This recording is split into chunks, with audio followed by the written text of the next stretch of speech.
Hello everybody, this is Arun Kumar. Welcome to the conceptual GS. तो हम जो क्लास 6 ज्योग्राफी का सेकंड चैप्टर पढ़ रहे थे, ग्लोब यानी लॉन्गिट्यूड एंड लैटिट्यूड। तो इनमें जो हमने पढ़ेंगे, इसका जो फर्स्ट पार्ट था उसमें हम समझ चुके थे कि महत्वपूर्ण लैटिट्यूड रेखाएं कौन कौन सी होती हैं, इसके बारे में हमने अच्छे से डिस्कस किया था। तो उसी का ये सेकंड पार्ट है, जिसके आगे में हम समझेंगे लॉन्गिट्यूड यानी देशांतर रेखाओं के बारे में समझेंगे। तो चलिए फिर आगे स्टडी को कंटिन्यू करते हैं। तो जैसे हम समझते हैं कि कोई भी स्थान होता है, जिससे पहले हम समझ चुके थे, जैसे हमारा ये ग्लोब था, ये हमारा ग्लोब था। तो ग्लोब में हमने क्या डिसाइड कर लिया था, हमने एक ये पोल माना था, जो हमारा ऊपर नॉर्थ पोल हो जाता था, ये साउथ पोल हो जाता था। तो हमारी एक बीच से रेखा गुजरती थी, जिसे हम इक्वेटर बोलते हैं। तो इससे हमारा ये क्लियर हो गया। तो जो ऊपर वाला पार्ट रहेगा वो नॉर्थ पार्ट रहेगा, नीचे वाला पार्ट साउथ पोल रहेगा, नॉर्थ पोल और साउथ पोल रहेगा। जैसे हम कोई भी स्थान, जैसे यहाँ पर कुछ भी चीज़ है, तो इसे हम प्रदर्शित करने के लिए क्या बता सकते हैं कि इसे हमें इसके भी बताना चाहिए कि ईस्ट में, नॉर्थ में क्या है, ठीक, ईस्ट में क्या है, वेस्ट में क्या है और साउथ में क्या है। मतलब किसी चीज़ को प्रेजेंट करने के लिए हमें उसके चारों डायरेक्शन का ज्ञान होना चाहिए। हम तभी तो बता सकते हैं। अगर ये पूछा जाए जैसे यहाँ पर है, तो ये साउथ से कितनी दूरी पर, ये हम बता सकते हैं। हमें जब इसके लिए साउथ की दूरी भी पता होनी चाहिए, नॉर्थ की पता होनी चाहिए। तो इसी प्रकार से जैसे हम ग्लोब में समझते हैं, ग्लोब में हम यहाँ तो डिसाइड कर चुके थे कि इससे ऊपर वाला पार्ट रहेगा वो नॉर्थ पार्ट रहेगा, नीचे वाला साउथ पार्ट रहेगा। तो इससे हमारी जो क्या क्लियर हो चुका था, अक्षांशीय रेखाएं क्लियर हो चुकी थी। ये अगर ये रेखाएं हैं, तो इन्हें हम क्या कहेंगे, साउथ पोल की हैं। अगर ऊपर वाली हैं तो इन्हें क्या कहेंगे, ये नॉर्थ पोल की है। लेकिन हमें अभी ये डिसाइड करना था कि हम पूरब और पश्चिम यानी ईस्ट और वेस्ट किसे डिसाइड करेंगे। तो इसी के लिए, ईस्ट और वेस्ट के लिए जानने के लिए हम कौन सी रेखाओं को खींचते हैं, देशांतरीय रेखाओं को यानी लॉन्गिट्यूड रेखाओं को खींचते हैं।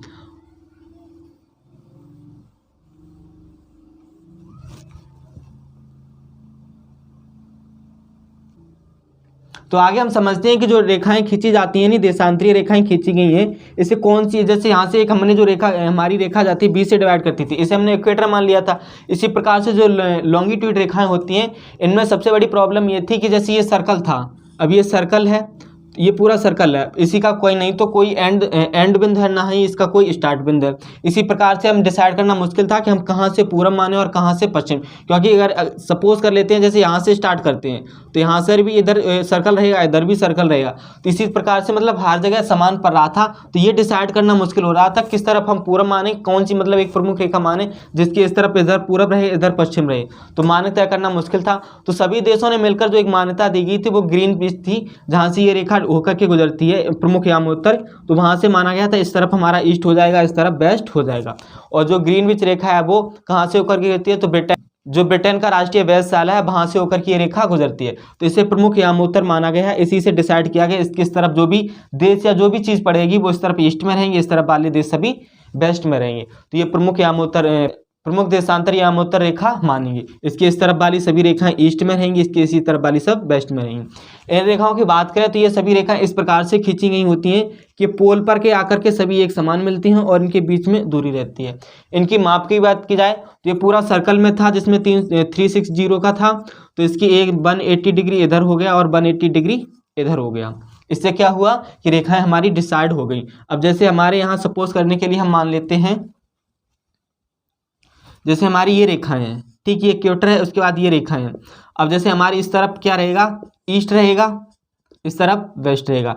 अब यहाँ पर ये प्रमुख यामोत्तर रेखा है, जो क्या बताती है कि इस तरफ ईस्ट रहेगा, इस तरफ वेस्ट रहेगा। अब हमारा यहाँ कोई भी स्थान है तो इस दर्शाने के लिए क्या रहेंगी, ये हमारी कौन सी देशांतीय रेखाएं रहेंगी और ये हमारी अक्षांशीय रेखाएं रहेंगी। तो अब यहाँ पर कोई भी बिंदु हो, जैसे 20 डिग्री पर होगा, तो इस पॉइंट को हम क्या बोलेंगे, जैसे इस यहाँ पर रहेगा तो ये हम 20 डिग्री किस में बोलेंगे, ईस्ट में देशांतर में। तो ईस्ट में रहेगा, इस तरफ वाला वेस्ट में रहेगा, नॉर्थ ईस्ट जो मतलब ये पार्ट रहेगा नॉर्थ ईस्ट का रहेगा, अगर इधर रहेगा तो ये नॉर्थ वेस्ट का रहेगा। आई होप आपको यहाँ तक क्लियर हुआ होगा कि देशांतीय रेखा किस प्रकार से खींची गई हैं और कौन सी मानक रेखा समझी जाती है। तो आई होप आपको क्लियर है कि देशांतर रेखाएं कौन सी होती हैं।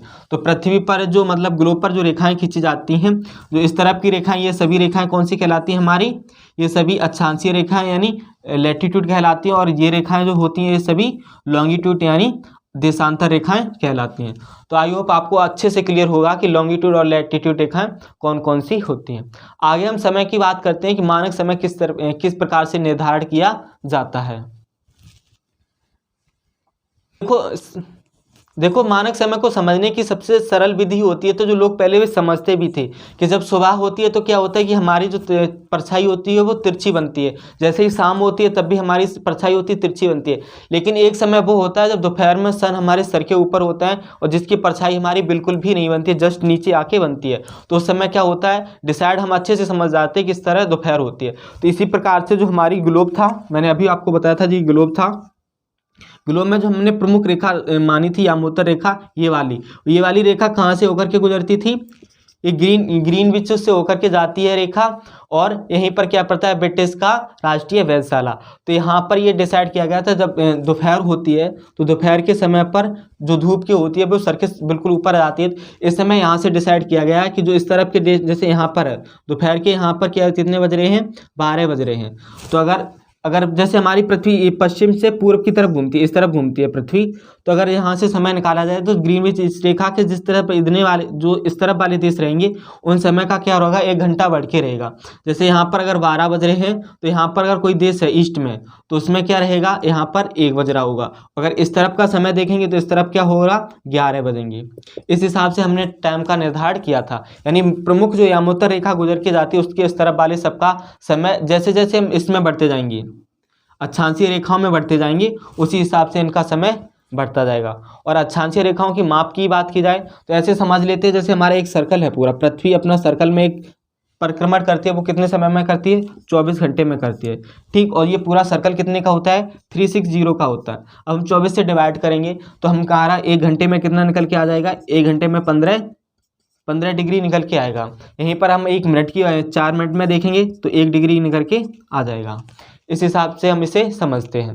तो आई लो आपको क्लियर होगा कि समय किस प्रकार से समझा जाता है और निकाला जाता है। मतलब जिस हिसाब से रेखाओं में बढ़ता जाएगा तो इसका समय बढ़ता जाएगा, इसी हिसाब से जो रेखाएं बढ़ेंगी इनका समय भी बढ़ता जाएगा। यहाँ मतलब 15 डिग्री आगे बढ़ के जाओगे तो 1 घंटा होगा, 30 डिग्री बढ़ के जाओगे तो 2 घंटे का डिफरेंस मिलेगा।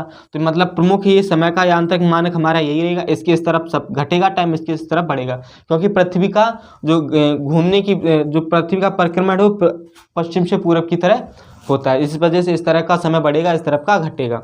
उस हिसाब से हम बात करते हैं कि जैसे देश का समय कैसे हो सकता है। जैसे हमारा देश है, सपोज कर लेते हैं जैसे हमारा देश है, देश से ये रेखा बीच से होकर के जाती है। अब देश में जैसे एक हिस्सा इधर पड़ रहा है, एक हिस्सा इधर पड़ रहा है, तो क्या इस तरफ का भी टाइम अलग होगा, इस तरफ का टाइम अलग होगा? तो ऐसा नहीं होता है, देश का एक मानक समय बनाया जाता है। तो मानक समय बनाने के लिए कैसे होता है, जैसे हम इस एरिया में रह रहे हैं, ठीक, तो इस एरिया से जो देश के बीच से जो देशांतीय रेखा जाती है उसका क्या करते हैं, मानक रेखा मान लेते हैं। जो रेखा मुख्य बीच से होकर जाती है और उसी पर जो समय होता है उसी को समय हम पूरे देश में लागू करते हैं। तो जिससे क्या होता है कि पूरा देश का समय एक ही रहता है, क्योंकि अगर इस हिसाब से निकालेंगे रेखाओं के हिसाब से तो अलग अलग समय हो जाएगा। लेकिन जो हम क्या करते हैं, देश की जो बीच से जो प्रमुख रेखा की गुजर सकती है उसी रेखा का हम मानक समय मान लेते हैं।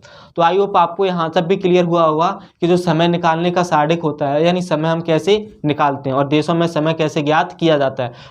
सभी देशों का समय अलग अलग होता है, और जो मानक समय होता है वो एक स्टैंडर्ड ग्लोबल समय होता है। वैश्विक स्तर पर जो एक समय है वो समय एक ही रहता है। वो किस हिसाब से निर्धारित होता है, जो ग्रीनविच से प्रमुख यामोत्तर रेखा गुजरती है उसी से हम समझते हैं। तो इसी के साथ हमारा ये चैप्टर भी फिनिश हुआ है, जिसमें हमने पहले भी जान चुके थे लैटिट्यूड के बारे में, लॉन्गिट्यूड के बारे में रह गया था, तो हमने लॉन्गिट्यूड भी समझ लिया है। उसके बाद जो समय निकाला जाता है वो भी हमने समझ लिया है। तो यहीं पर हमारा ये जो आज का टॉपिक है यहीं पर समाप्त होता है। तो हम आज की इस वीडियो को भी यहीं पर एंड करते हैं। कल मिलेंगे एक नए टॉपिक और एक नई वीडियो के साथ, जिसमें हमारा ज्योग्राफी का 3rd चैप्टर होगा। तो फिर मिलते हैं एक नए चैप्टर के साथ। तो आज की इस वीडियो में जुड़ने के लिए आप सभी का बहुत बहुत धन्यवाद।